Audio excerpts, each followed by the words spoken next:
कथारे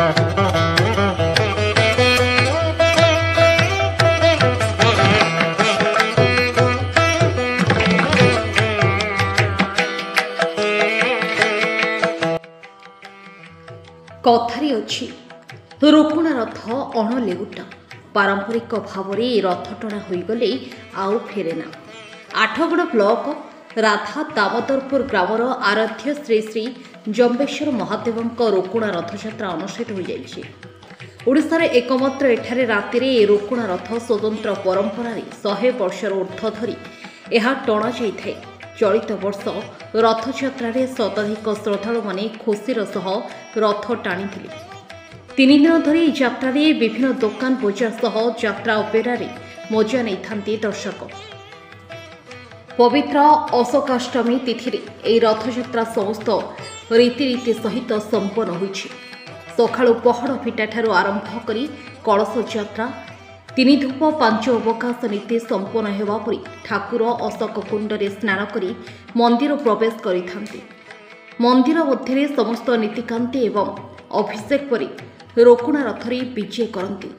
संध्यारे एक भव्य शोभायात्रा ग्रामवासी माने आसी ग्रामर मुरबी भागीरथी करंक घर को जाई सेठारे तांकु निमंत्रण करने सहित गोटे दिनर राजा भाव अभिषेक कराई विराट शोभायात्रा बाण फुटाई ग्राम परिक्रमा कराई थांती।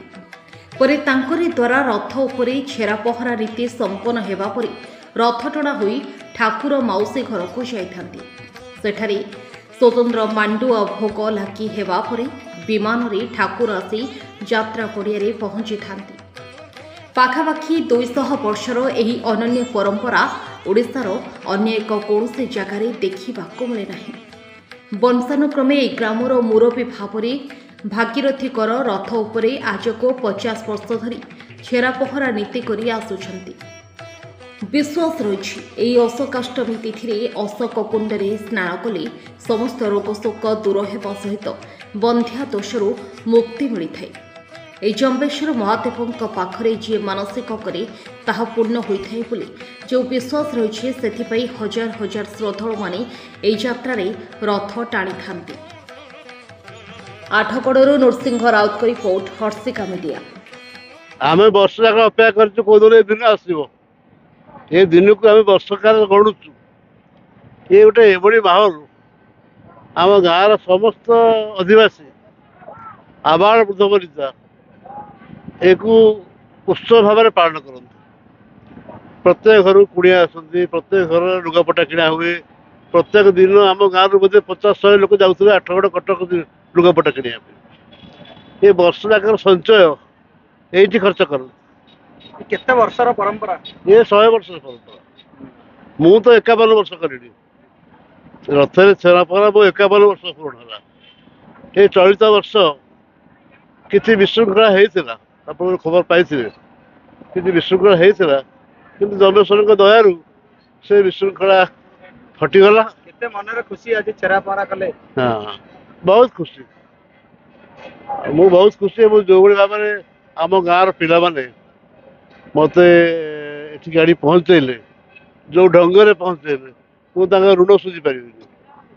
ये भल पाइबाटा जो ही मुझी बंची आम गाँव लोक पिला लोकर भल पाइबा जो सबुठी तो दिन रे रथ यात्रा आपन गाँव राति कहीं ये परंपरा आगुरी अच्छी आम कहीपरि आम बुढ़ा बुढ़ा बापा मैंने ये परंपरा कर।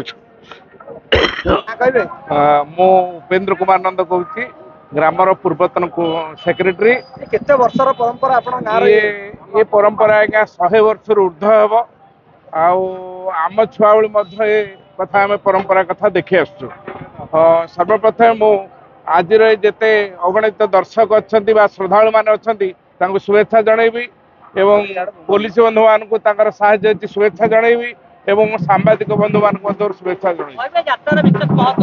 महत्व है आपण मैंने लिंगराज महादेव यात्रा जानते ये अशोकाष्टमी पड़े से रथ राति टणा दिन बेले टणा बेले आमर विशेषत्व होची राति टणा हुए एवं आज 5 तारिख 5 तारिख रु 8 तारिख पर्यंत ये यात्रा लगी रहिबो।